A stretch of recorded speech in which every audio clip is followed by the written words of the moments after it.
Opong explains. The increase in car insurance rates comes on the heels of a relatively tame period over the last 5 years. In 2020, there was even a 3% decrease. Aaron Van Tile is the communications manager for the Washington Insurance Commissioner. He says there are a few reasons the office approved an average rate increase of 24%. The biggest factors we've seen is that there has been more severe accidents the last few years. More severe accidents have led to larger payouts due to increases in serious bodily injury and fatal auto accident claims. Van Tile added that another factor increasing rates is the cost of buying and repairing cars. Diana Opong, KUOW News. In other news, the families of 3 children who were exposed to Aspergillus mold in the operating rooms at Seattle Children's Hospital will share a $215,000 judgment. A King County jury delivered the decision yesterday. We should note that none of the children highlighted in the lawsuit was infected with the potentially deadly mold, but they did have to undergo antifungal treatments. The mold outbreak in the hospital's ventilation system has been blamed for killing 7 patients since 2001. The hospital has since repaired the ventilation system. In a statement, it said it accepts responsibility for the potential exposure and the jury's verdict. You're listening to KUOW News. Support for NPR comes from NPR stations. Other contributors include Progressive Insurance, where drivers can compare direct rates using Progressive's rate comparison tool. Customers can see options and rates side by side. More at progressive.com or 1-800-PROGRESSIVE. Welcome to Friday. Welcome to KUOW's Week in Review. I'm Bill Radke, and we're going to review the week. That's what we do, and I have a panel here made up of KUOW arts and culture reporter. Welcome back, Mike Davis. Hey, Bill. Alex Hudson, Executive Director of Commute Seattle, transit and mobility policy expert, former Seattle City Council candidate. Welcome to the show, Alex. It's great to be here. Thank you. Saul Gamoran, President of Gamoran Legal Consulting and Washington State Chair of the Nikki Haley for President campaign. Welcome, Saul. Thank you. What are the odds that your candidate will still be on the Washington State primary ballot on March 12th? That would be 100%, Bill. The Really? ballots have already been printed. Oh, that's true. Chris Christie is on that ballot. Okay. So she is definitely on the ballot. Good point. Well, what about her candidacy? She didn't go well. More in Nevada, more people voted for none of the above than voted for Nikki Haley. Why stay in at this point? Well, right now she's campaigning hard in South Carolina, her home state. Mm-hmm. She gained 25 points in New Hampshire the last 3 weeks. She's gaining in South Carolina. She needs to do well. And then on to Super Tuesday. Anything can happen. And she's a fighter. And you can see she's taking on Trump a lot more now. Yes. And we believe in her. And, her chances are not as good as as I'd like them to be. But we're fighting on. Is this a PTSD for you, Alex, as a recent candidate for public office, trying to get people's attention, win them over? It isn't always interesting to hear, how do you make a narrative that people are responding to? But I certainly wasn't running against someone like Donald Trump or under the kind of conditions that Nikki Haley is running. I'm curious about the likelihood that Donald Trump will be on the ballots. Right? This is an ongoing conversation, and the Supreme Court's taking up this issue. And whether or not, you asked why stay in. Well, part of the reason is it's not really a sure thing that the presumptive front runner is going to be on the ballot this year. Although the Supreme Court seemed even more skeptical than I expected. I mean, I'm not hearing people think that the Supreme Court is going to let Colorado or any other state keep him off the ballot for insurrection. I think they're going to rule 8-1 or possibly even 9-0 in his favor in this case. Yeah. And by the way, you have said that you would not support Trump. It's not like Trump is your second favorite Republican candidate. You're not on the Trump train. I'm in favor of people who support democracy, and I'm opposed to people who are anti-democratic. So while I agree with many of Trump's policies, I could not support him. The special counsel declined to charge Biden over classified documents. And I wanted to ask you something about part of Nikki Haley's reaction. on Twitter, now X. She wrote that the double standard is glaring. Joe Biden and Donald Trump were reckless with classified documents. But isn't that eliding important differences between those cases? Biden, those documents were turned over to the National Archives the day after they were found, and whereas I'm quoting the special counsel now, quote, after being given multiple chances to return classified documents and avoid prosecution, Mr. Trump allegedly did the opposite. According to the indictment, he not only refused to return the documents for many months, but he also obstructed justice by enlisting others to destroy evidence and then to lie about it. So I'm asking whether your candidate should do a better job helping voters and Americans understand the difference between those cases, not saying that it's a double standard, that one is charged and the other's not. I think she was spot on, and I do think it's a double standard. Here's why. I think one person voluntarily returning the documents right away would impact the punishment that a person would get versus someone who holds on to them and never gives them back. But the underlying offense is the same for both, is they willfully took classified documents to their home and didn't secure them. And it seems that the reason Biden's not charged is because the president is of diminished capacity. And I don't think that's reasonable. Yeah, this gets to something that the special counsel wrote, that Biden's, quote, memory was significantly limited based on his interviews with investigators. Although a lot of people who are getting prosecuted suddenly have limited memories. Well, I mean, even the special counsel wrote about, well, Biden might be presenting himself as how he worded it, something like a kindly, old gentleman with limited memory. Well, both President Biden and former President Trump are diminished. I think Nikki Haley is right when she calls for mental competency tests for people over 75. As we all know, there's some people that are in their 80s that are ahead of us and can still beat us in Scrabble. But there's some people who aren't. And I think both of these men are diminished. How would that mental competency test work? What would the test be like? Would it be a rapid reaction test, or more like the SAT, or a factual quiz? There are experts, such as at the University of Washington, who do memory tests all the time. They can recall, what did you have for breakfast today? This sort of thing. Mm-hmm. And there's questions that can ask whether a person's brain is still on high alert. Yeah. Would Ronald Reagan have passed that test? At what point? Yeah. Especially second term? I doubt it. Yeah. Okay. Anything else? We're going to talk local news as we normally do, but here we have the Washington State chair of the Nikki Haley campaign. Anything else you're curious about, team? Yeah, I mean, obviously no one, I'll speak for myself, not super interested in living in a gerontocracy, right? And having the oldest president in history come in for another 4 years. And I think that we need to be really serious about the ways in which we are recruiting new talent, that we are training up a new bench, a new generation of leaders and folks who can rise to meet the challenges of today and tomorrow in pursuing elected office.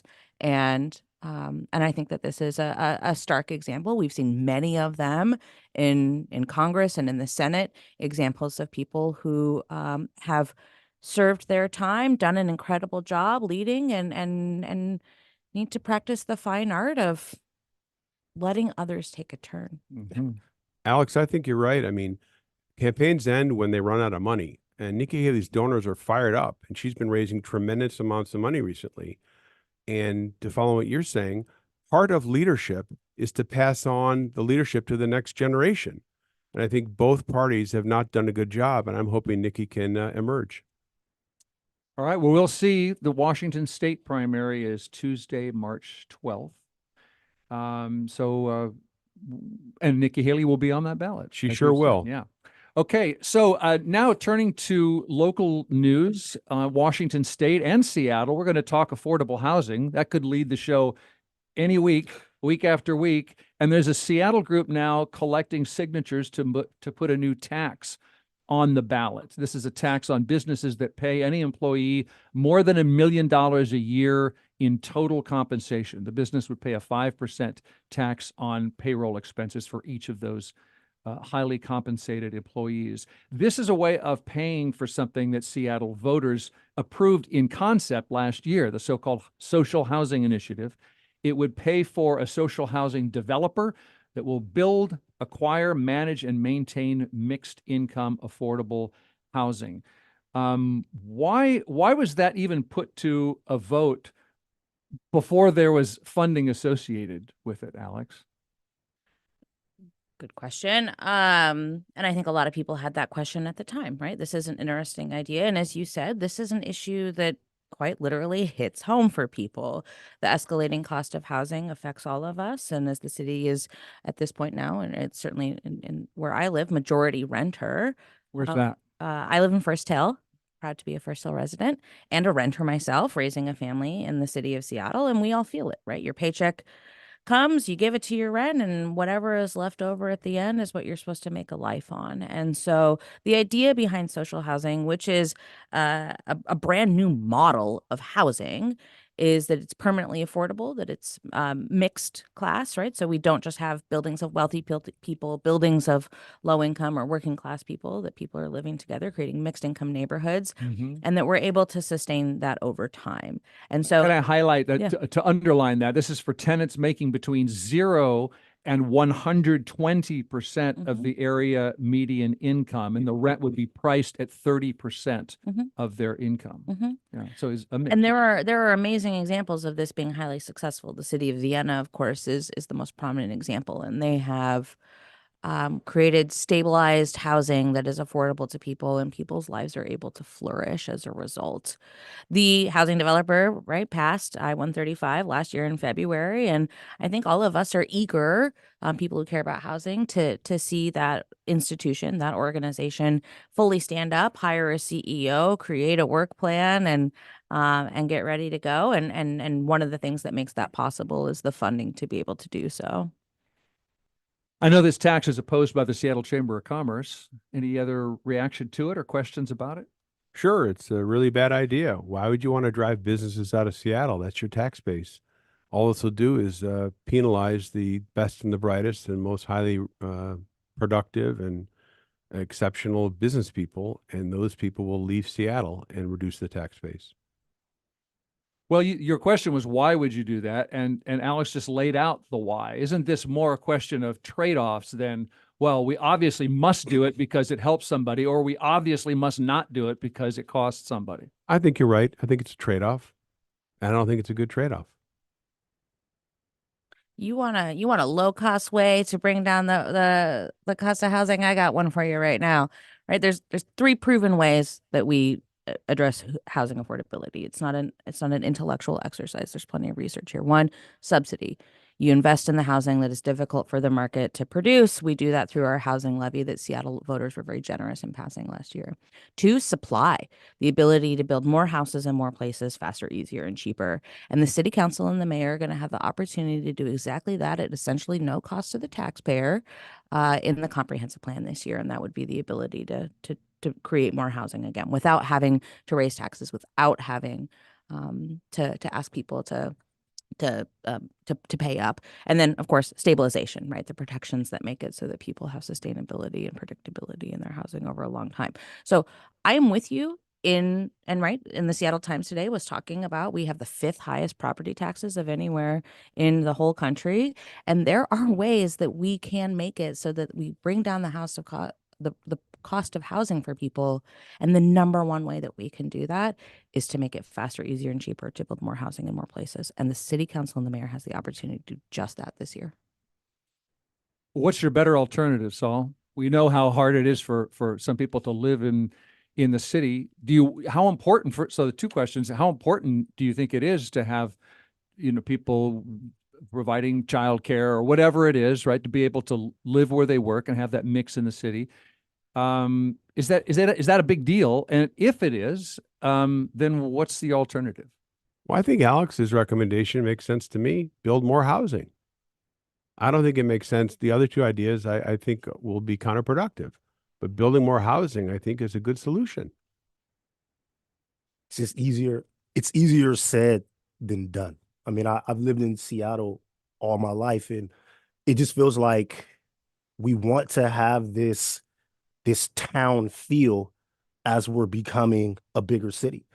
And like when you look at how our city is zoned and how many neighborhoods are they just want to only be single family, but that's not only is it not affordable, it's not accessible, right? So it's like if we're not going to have apartment buildings in our neighborhoods, if we're always going to fight against having multifamily units, I mean, something is going to have to give. And as Alex mentioned, like I think it was 2021 that Seattle Times ran the article, like first time in 100 years, we have more renters in Seattle than homeowners, right? So like, it's just at some point, something is going to have to give, and y'all Seattleites are going to have to figure it out.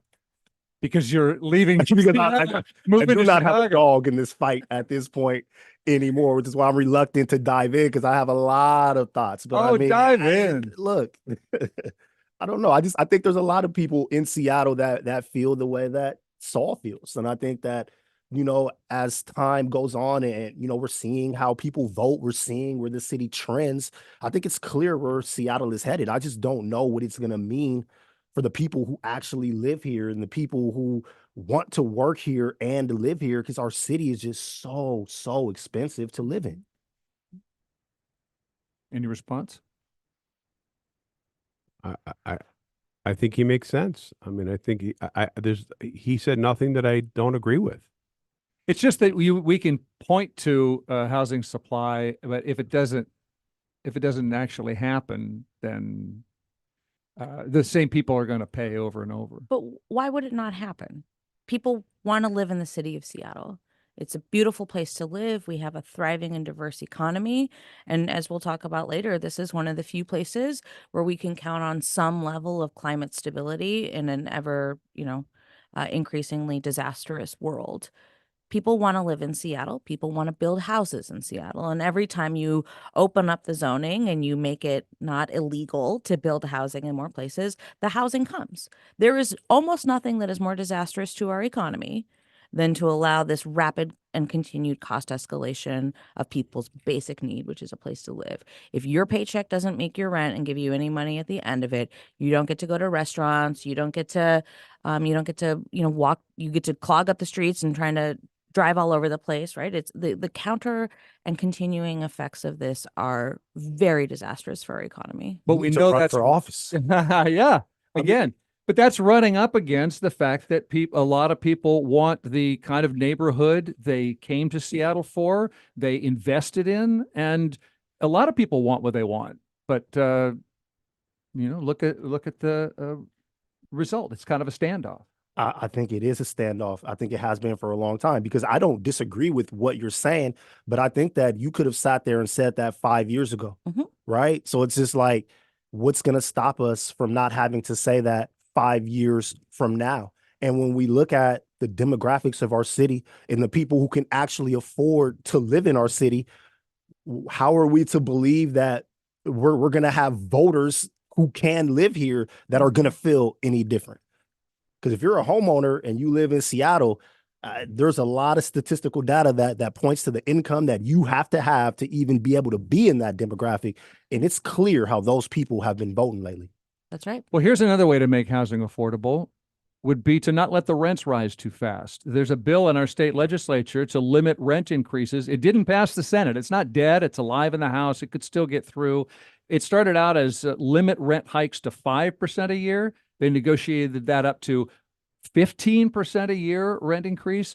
But opponents said, even if you limit owners to a 15% increase, that might not work for them. They might not rent out properties at all. And then we have even fewer homes available. First of all, Alex, the legislature banned rent control 40 years ago. Why would this be illegal? Because rent control is often associated with other types of indexes, right? So just like that's not a rule that's written in stone. It's not coming from on high. It's a law that was passed by people, and people can unpass that law and create something different. 15% is a pretty, if your rent goes up 15%, like you're going to feel that. That's actually like a pretty significant cost escalation. And other people, as you said, have mentioned other ways to do that, either a lower percent. There are some places where it's 1%. There are some places where it's indexed to inflation every year.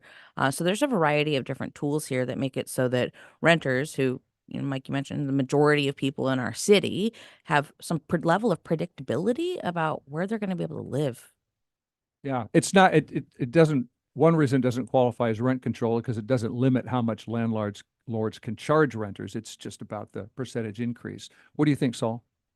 Well, I would disagree with what you just said. They say it's not rent control because it doesn't prohibit them from charging a certain amount of rent. But if you have a renter and they're going to renew the lease, you're limited in what you can charge that renter. So if it walks like a duck and talks like a duck, it's rent control. But why isn't it worth, if it's assuming it's legal, whether whether someone likes it or not, why isn't this another way? Why isn't this a workable way to make living affordable for more people? Well, this is one of those issues where we actually have a lot of evidence from other cities, New York included, where rent control really is a failure. It prohibits people don't build when there's rent control. People can't maximize their investment when they're rent control, so they don't invest. We're better off building more affordable housing than restricting landlords and what they can charge. I mean, again, how? Where? Like, where's all the we need? I think they reported 1.1 million units of housing in the next 20 years. That was the Department of Commerce. Where are we going to put that? Like where can our city support that? And to take it back a step, 15% is astronomical. I talked to people before we had this conversation just to ask. In full transparency, I own, so I haven't paid rent in a long time. But a lot of people say if they have a 15% rent hike, they have to move. I just did a story here this week with one of our producers at KUOW. His rent went up 9.4%. He had to move. And had his landlord have raised it 10%, at least he would have gotten assistance from the city to help pay for that move. But what did the landlord do? They raise it 9.4%. So now another landlord no one has to help assist that. So it's just like Seattle has to decide who we're going to be. Are we going to be big business? Because I mean, they'll develop units if people could pay for them. It's just going to change the demographics of who can and can't live in our city. So again, we have to decide as a city who we want to be. Yeah, I think this is an interesting, you keep talking about kind of the renter owner differences, the way that we treat people who are renters and owners. If your mortgage went up 15% every year, or if there was no rule at all and the bank could just increase your mortgage as much as they wanted any year over year and you had no control over that, that would not be a tolerable or acceptable way to But stay that's how housed. mortgages work now. If you do an adjustable rate mortgage, after 3 years, your rates get jacked up much more than 15%. If you get a 30-year locked, you're locked in. You have a contract. If you do a 5-year rental, you're locked in on these prices. If you do a 1 year, you're not. And by the way, I would agree, 15% is a super high increase. The problem is that it may be that, the year after they lower it to 8%. The year after that, they lower it to 2%. I mean, there's a sliding scale and a slippery slope. But I don't think it's fair to bring in mortgages, because mortgages, you have contracts where they're limited in what they can do unless you have an arm. Yeah, people put down big down payments and they trade money for flexibility. And that is a trade-off that not everybody wants to own. But I own, Mike owns. But that's the assumption that everybody has the money to be able to do that. Right. I know. Yeah. Look, I became an owner because I was living on Beacon Hill, and I literally got to a point where I was paying more in rent than I would be paying in a mortgage. Right. So I was like, why would I keep doing this?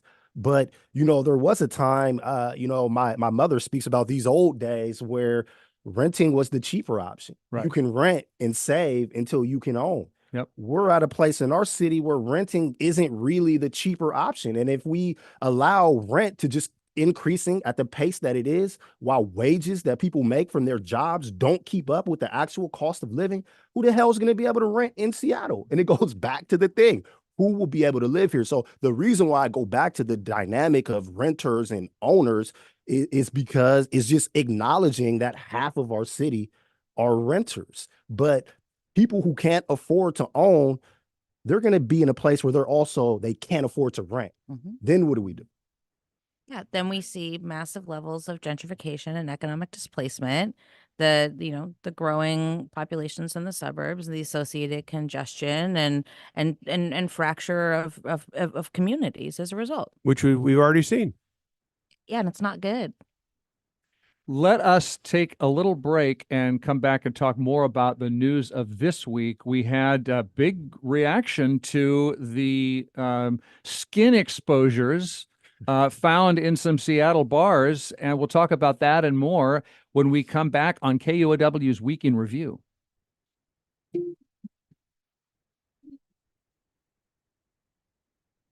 Support for KUOW comes from UW Medicine, where the same doctors caring for patients are also advancing medical research and teaching the next generation of physicians.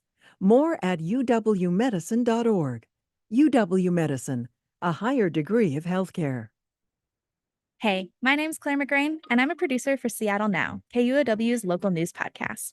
Every weekday morning at 6, our team of journalists and producers share the most impactful stories affecting our region, all in under 15 minutes. Learn something new and connect with our city by searching for Seattle Now wherever you get your podcasts. Support for KUOW comes from Cambium Landscape since 1998, working with clients' tastes and home architecture to create and nurture landscapes that complement their outdoor lifestyles. Now accepting new estate garden maintenance clients. Info and portfolio at cambiumlandscape.com. You're listening to KUOW's Week in Review. I'm Bill Radke, and I'm not alone. We've got Alex Hudson here, Executive Director of Commute Seattle. We have Saul Gamoran here, Chair of the Nikki Haley for President campaign in Washington State. We have KUOW's Mike Davis here, and we are reviewing the news of this week gone by, including last week we told you about some Seattle gay bars protesting that they'd been harassed by an enforcement team of Seattle police and the State Liquor and Cannabis Board. This goes back to the fact that in Washington, unlike any other state in the USA, you can't serve alcohol at strip clubs. Now, a strip club is where paid entertainers take their clothes off, but technically the law also means you can't expose all of your skin if you're at a bar that serves alcohol. So when these inspectors went into various establishments looking for health code violations, business license violations, when it came to gay bars, they turned on, in at least one case, turned on flashlights and took photos of patrons and told the bars they had violated so-called lewd conduct laws because some patrons and one bartender had exposed some buttocks and a nipple. The Liquor and Cannabis Board did not officially cite the gay bars, but bar owners said their customers felt harassed, unsafe. There's a history of harassment of queer people in spaces. And now the state has paused enforcement of these rules, and the legislature is considering allowing strip clubs to serve alcohol like in every other state. What's your take on that, Saul? Well, of course they should be allowed to serve alcohol. It's an antiquated law that needs to be repealed. Well, as you know, an argument against serving alcohol in strip clubs is that it's a terrible mix. You know, inebriated people getting all excited at clothes coming off is a recipe for trouble. Right. Well, that's a myth because we've got 49 other laboratories where alcohol may be served, and they are not experiencing these problems. So You sure about that? Yes, I'm sure about that. Okay. So, and there's no evidence that that's a problem. Mm-hmm. So it's just, and why are we persecuting these gay bars? It's ridiculous. Any other reaction? Freedom. Like, I don't know. I'm just reading through this and seeing phrases like scantily clad. Like it's really like these are phrases that we should still be governed by. Yeah. I don't know. This whole thing is antiquated, and the idea that you can't serve alcohol in a strip club is just one of the most ridiculous things I've ever heard. And social media was on fire with this, and I would say rightfully so. I mean, going into those bars where adults were doing adult things, there's so many bigger issues that we should be focused on than something like this.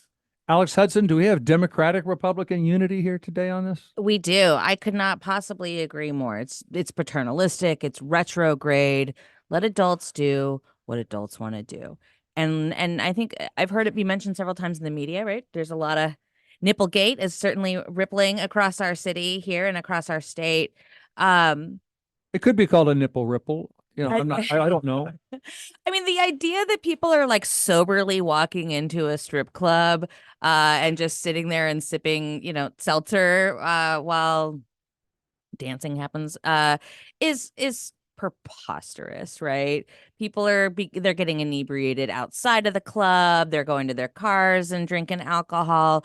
And so if the issue is that we're trying to make a safe and healthy work environment for these workers, this is the least best way to do that, because the bouncers, the bartenders, etc., have no insight or control into how much a patron is drinking. Yeah, and theoretically, you'd have your bartenders able to keep an eye on who's getting too drunk. Yeah, they're literally trained and licensed to do exactly that. And to the separate issue around, what's happening inside, just kind of standard issue bars. Again, these are 21-year-olds and up who are, and this is America, which purports to be a free country. We can just let people just let their butts and their nipples hang out. And if you don't like it, then you can just stay home. Yes, and I'm pro-labor, Bill, so I want to see these talented workers get as many tips as possible. Mhm. More alcohol, that's going to mean more tips. Wow. So, well, let's talk about what's the word? Externalities.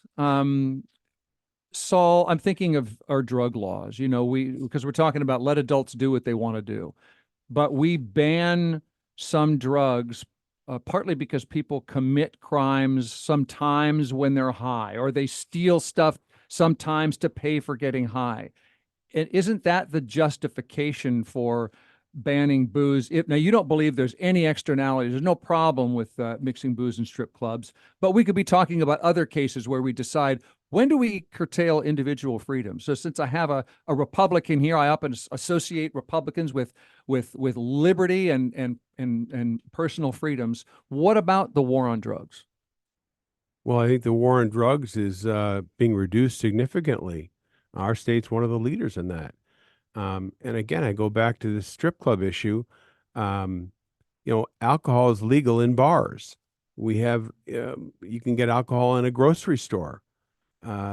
There's no, negative connotation on alcohol like there is on other drugs. So the idea that it's used to be, we fought that battle and then we re-legalized alcohol again. Well, when I moved to Seattle, you could not buy alcohol on Sundays. Right. And Costco couldn't carry alcohol. I mean, and so we've come a long way. For better or for worse. Are you for drug decriminalization too? I am. Okay. The libertarian take. Yes. Yeah.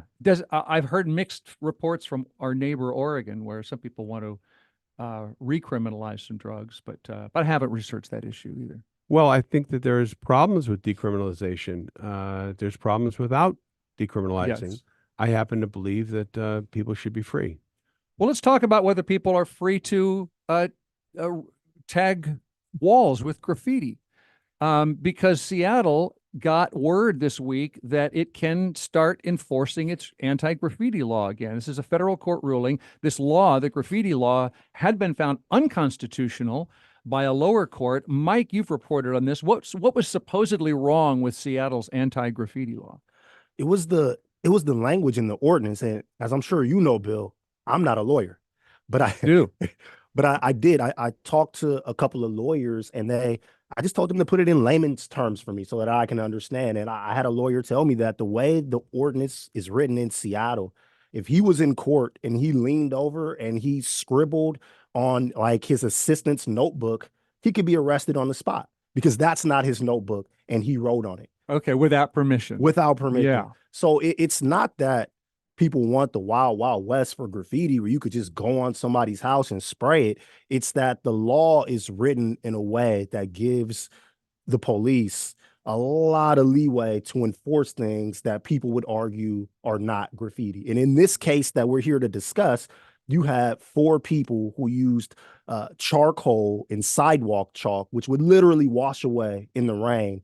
And they wrote not on the building of a police precinct, but on temporary eco blocks. and they were arrested during a time when there was actually a moratorium on arrests, right? So like, and they wrote things including F the police. They and wrote- were arrested by police. they were arrested by police. And if you read through the documents, which I did in their lawsuit, they also cited times where police were at community picnics where people were using sidewalk chalk to write things that were pro-police, and no arrests were made. So it's not about the law itself. It's about the way the law is enforced. Any reaction? Yeah, I agree, and you know, you made the link between this and the drug decriminalization. Drug decriminalization only works if you have actual substance abuse treatment and other kinds of healthcare on the other side of it to give somebody an alternative, right? And so I think that's an important point. So yeah, is this going to be neutrally applied to any person writing anything anywhere? Of course not. We don't have the police officer resources, and even if we did, we're not going to be spending them arresting children for drawing hopscotch on the sidewalk or Rainbows. yeah, right. And nobody would want that to be happening anyway, right? And I think writing your name on a garbage can is you know, is this the top priority for our city right now, given everything else that we're facing? I hardly think so. So when we were talking about this, I started doing a little research. I'm very interested in ancient history. People have been doing graffiti in society for literally thousands of years. The graffiti that is in Pompeii is some of the most famous and well-studied stuff ever. So if our city council or anyone in our city thinks that they can figure this out and solve this problem here in the city of Seattle and in the year 2024, that will be an absolute miracle. So, you know, how do we prevent it? I think we give people other alternatives. We have, you know, proven solutions that show that where there's art and mural walls, you reduce graffiti. If you put, you know, art classes, other places for young people who are out there kind of expressing themselves in this way, alternatives and healthier outlets to do that, we're going to see a whole lot less of just kind of tagging. Saul, how's your libertarian soul doing? My libertarian soul respects property rights. So I'm in favor of these anti-graffiti laws and also these issues that, you know, Mike raised, which is a good one, but, you know, that's in the 2 to 3%. We're talking 95% of this is going to stop people riding on the freeways and riding on the community transit and the big problems and riding on the side of buildings and riding on people's or precincts or whatever. And so I think we need to respect property rights. And there's nothing non-libertarian about that. I'm glad you brought up community transit. Alex, as someone who loves community transit professionally and to your soul, I bet. How about someone tagging a Sound Transit bus or rail car? Do we want to allow it? I don't love to see it, right? Like, you know, I heard a lot from people, and I agree. Tagging, this kind of thing, it gives people the sense of like a lot of disorder. I don't love to see it. I want my train to be beautiful and clean and everything to be nice and lovely when I'm in there. And if I thought that laws were what stopped people from doing this kind of stuff, like we would live in a very different society. That is not how people actually make their decisions for whether we want them to or not. I love graffiti. I love art. I'm the art guy here, and You love all graffiti. I You don't see disorder, and you look at graffiti and you're happy. I see order within the chaos. I think there's a place for everything, right? So like, would I want someone to come to my home and just spray it down? No, of course not. But I don't really think that that's what we're talking about when we're talking about this specific case. We're talking about abuse of power. We're talking about SPD targeting people who are specifically writing anti-police messages. And to like speak to Alex's point, the city actually has taken steps. I've also like reported on initiatives introduced by Mayor Harrell where, you know, he's moving money into the Office of Arts and Culture to make sure that people can make murals, which is literally the same thing. And they're identifying businesses who want murals. And Isn't the same thing though? You don't see a distinction between a mural and any other tagging that you see? I think that freeway overpass. I think the difference between a muralist and a graffiti artist is that one is commissioned by the city, but I would also tell you from experience that a lot of times those are literally the same exact people. Some people they cross over and get paid for it. Now, when we're talking about riding on top of the freeway, that's dangerous. People die. We literally had a 14-year-old kid who died here recently necessarily doing graffiti. So there is a safe way to do it. But I don't think that the broken window theory of if you see graffiti, then there's crime. I don't believe in that. No. Okay, but so Alex, you see graffiti on your beloved Sound Transit car and you don't like to see it. Mike, you don't want to see your home sprayed down, but should it be illegal in those cases? You want prosecution of people who do the graffiti that you don't like. Well, what's the alternative? So somebody can walk up to Mike's home and spray it down and do whatever they want without recourse. Someone could deface a bus, put all kinds of crazy stuff on it without recourse. Of course, you have to be able to prosecute these people. I think we ought to be able to, we're all reasonable people. We ought to be able to figure out a line. We don't want police abusing it, but there needs to be areas where you have to be able to enforce non-graffiti, whether it's Mike's home or a community transit bus. Well, Saul is absolutely right. Like I don't have an argument against that. My problem is that it's really easy to say we have to be reasonable because SPD over and over and over shows that they're not reasonable. The whole reason why we're having this conversation is because they weren't reasonable. There was a moratorium on arrest and they still arrested people for drawing on temporary eco blocks that they were going to move anyway.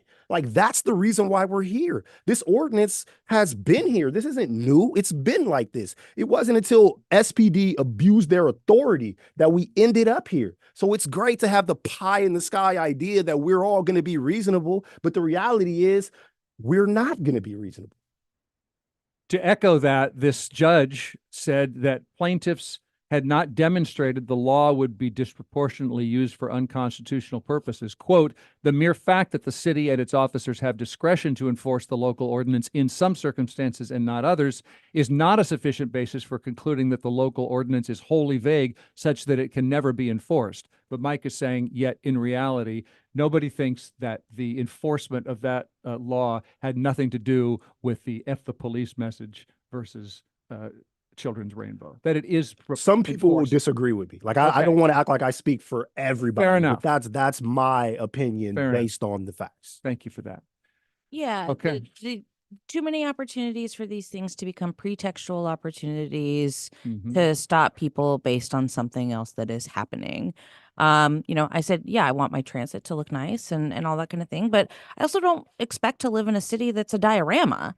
Right. And part of this is what I'm saying is graffiti, tagging, all this stuff has been around and with us for a very long time. So what do we want to do? We clean it. There's special kind of paint that you can put on things. I used to run a neighborhood organization for First Hill. We installed a ton of public art, including murals on top of things, and spent a lot of time cleaning the graffiti up. And I don't, it's not my favorite thing to do, but I'm not looking for those people to get arrested and us to spend $16,000 a week incarcerating folks over, drawing on a trash can. That is our First Hill and Pompeii correspondent, Alex Hudson.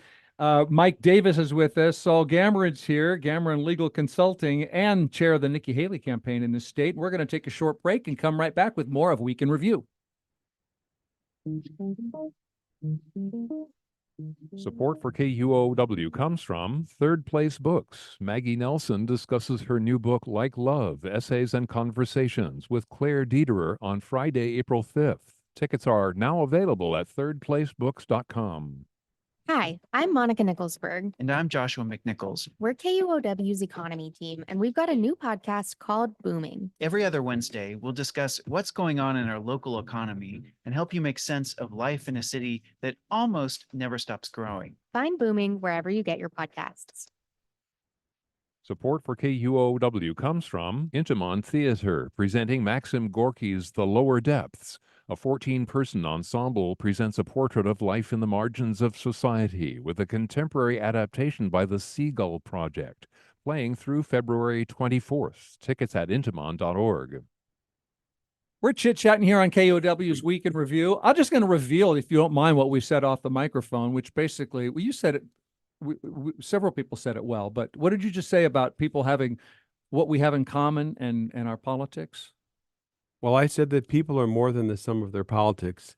And I think Alex said that we have a lot more in common than we have not in common. Yeah, I think Mike agreed. found that. I talked to thousands and thousands of people on the campaign trail. And it is very clear to me that the mythology that we are all so deeply fractured and divided is fabricated. It's not true. When you talk to real people, Yeah. I think I always learn that people tend to have a lot more in common. We have common goals. We might have a different path to get there, but I mean, we're all here because we love the city. We all want to be here. So how do we make it better is always the That's right. And I think that anything that is trying to tell you that we are further away from each other than we are should be deeply suspect, what the intentions and purpose of that message is. Thank you for saying that on the microphone, because that's my experience too, and it's worth saying on a show that gets political sometimes. So thank you. We are what we got 9 minutes left in the show. So we often discuss on this program smaller cities and suburbs, calling Seattle a hellhole of homelessness, et cetera, and then doing little or nothing to spread that burden. My home of Mercer Island, for example. But this week, the city of Bellevue announced it's found an organization to run a pilot program letting people live in their vehicles on city-owned property.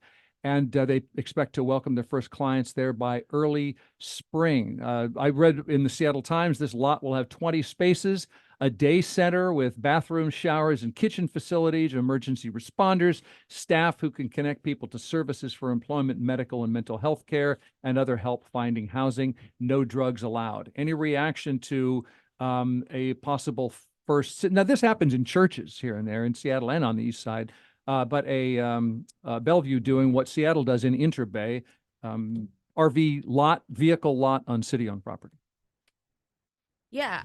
I am a very firm believer that better is better and that our politics needs to respond to the actual reality that people are experiencing.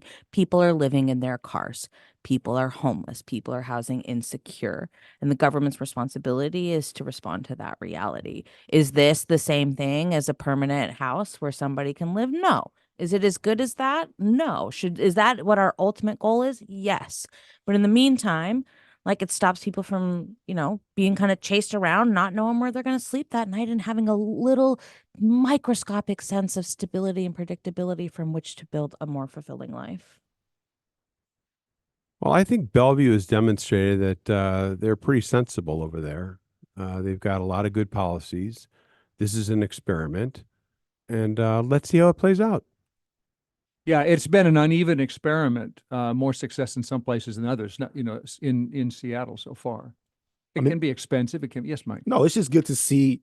We got to try something. I'm never opposed to trying things, and this is an actual thing that they're trying, and we don't know how it's going to turn out, but it is worth keeping an eye on, and I hope that it goes well. Yeah. Yeah, I want to. There's this question around cost, right? Yes. What is the cost to not do this? There is a moral cost. To underline that, I'll finish, please make your point, but the city of Bellevue is going to pay $672,350 for, it's not to park 20 people, it can take 20 at a time. So the idea is people cycle through this situation. Go on. A great deal. That's an incredible deal to get people, 20 people in a more stable and predictable housing situation from a financial perspective. But we pay for homelessness whether we fix it or not. And in fact, it is a lot more expensive to continue to allow the human suffering and misery that is created by our homelessness crisis than it is to fix it, both from a financial perspective. And I think it's just really important for us to always keep in mind, like, what kind of people do we want to be? And so I think we need a whole lot more of this. I want to see more tiny house villages in the city of Seattle. They can remove the restrictions in the zoning code and our comprehensive plan update that make it so that we can put hundreds of tiny house villages and get people inside. I've spoken to a lot of people who live in those places, and they are very grateful for somewhere that is better than the street. And so I think it's our moral and financial responsibility. That sounds like a city council candidate Alex Hudson was. And we're finding agreement again on that topic. Let me whip through a few more things that happened this week, and then we'll wrap up the show. I was surprised to hear Kathy McMorris Rogers, a powerful Congress member, House Republican, Spokane, say she's not going to seek re-election. She's been there 2 decades in Congress. She chairs the House Energy and Commerce Committee. Did you know that was coming, Saul? All you Republicans talk to each other? Yeah, we have secret codes, as you know, Bill. But no, it's a watershed moment, but it's more evidence that the House is just dysfunctional. She had no serious opponent. She had a large war chest. She was going to sail to reelection. Yep. She's a leader in the House and a very good congresswoman and respected by both sides of the aisle. But you can't get anything done right now. And even though they're in the majority, it's not meaningful. It's not fulfilling. And so people like her, look, Derek Kilmer is dropping, is retiring as well. People are not finding it fulfilling to be in Congress right now. Well, I know you said you're not on the Trump train, and I know when you say she, respected on both sides, there have been people, I'm sure other issues. I haven't followed her Spokane politics, but there have been plenty of people not liking her going along with Donald Trump, and maybe that partisanship and that argument makes it more harrowing. I don't know. She might run for office again. She could run for Senate for all we know. Well, first of all, the Donald Trump stuff probably helped her more than hurt her. She was the only congresswoman in the state not to vote for Trump's impeachment. Yeah. So I don't think that was an issue at all. Okay. We got a report on the January's Boeing accident, and it wasn't the bolts on that plug door that made it blow off in midair, because there were no bolts. Probably an installation error at the Renton factory, Boeing's factory. The head of the FAA told Congress this week he supports a more hands-on approach by the regulator to ensure planes are safe to fly. A federal labor law judge ordered Starbucks to reinstate a high-profile labor organizer and barista who resigned in 2022 after her Buffalo store voted to unionize. She started working full-time for the union, said she only had time to work one Starbucks shift per week, but the company kept scheduling her 2 or 3 shifts. Starbucks denied that had anything to do with her union activity and said the company is exploring options for further legal review. I'm getting through these because we're almost done with the show. Whale watchers counted a record number of Biggs killer whales last year in the Salish Sea. These are orcas who don't normally live in the Salish. They're sometimes known as West Coast transients. Unlike the struggling southern resident orcas, they eat pretty much just Chinook salmon. Those are the southern resident orcas, but the Biggs eat harbor seals, sea lions, and porpoises. So your children should enjoy that bit of wildlife realism if they happen to see that. And finally, Brandy Clark finally won a Grammy. She won Best Americana Performance in a duet with her fellow rural-ish Western Washington lesbian country Americana star named Brandy. That would be Brandy Carlisle, who produced the album. And Bernard, do we have a little bit of that Grammy winner? I don't like admitting the song makes me cry. Security. Because I'm insecure about my insecurity. Okay, Call me again, don't try to flirt with me. You're not really my friend, but you take up half this bed, living rent free in my head. All insecurity. Bit of the duet there. Brandy Carlisle and Brandy Clark winning a Grammy. And we'll just cut out reference to my crying when I hear this song. I think can we snip that out in the post-production? Bernard, thank you. Finally, let's turn to something to smile about. We got 2 minutes left, and I'll just start with one. We always end the show this way. I wouldn't normally share a story like this because it sounds like the work of the Alaska Airlines PR department, but it's nice to hear something about air travel that doesn't include children's shirts being ripped off their bodies at 16,000 feet, especially if you got to fly soon. So a Woodland Park Zoo employee was flying Alaska recently, few months ago, carrying 6 rare Chilean flamingo eggs in an incubator. The zoo worker said to the flight attendant, "My incubator stopped working. Can you help me keep these eggs warm?" The flight attendant knew that pulling the bolts out of the door plug would make the cabin colder. So instead, she went back to the galley, found some rubber gloves, filled them with warm water. Zoo worker put the gloves around the eggs. Crew members refilled the gloves with new warm water. Other passengers lent coats and scarves.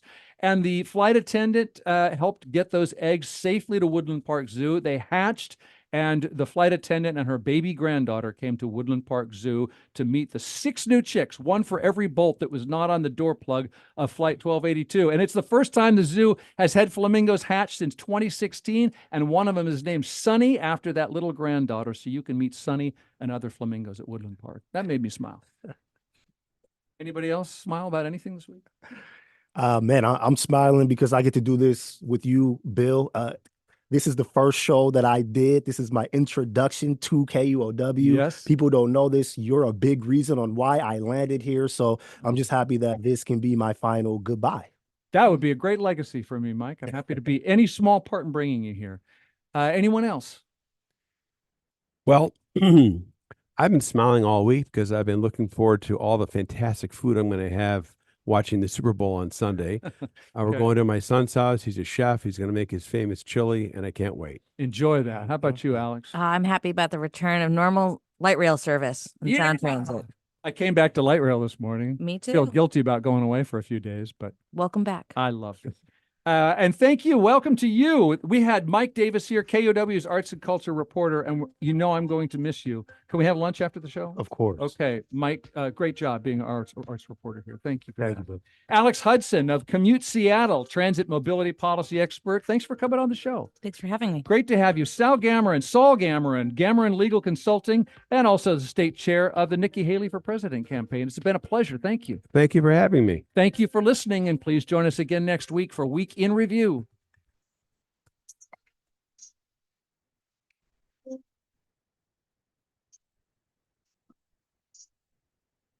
KUOW FM Seattle, KUOW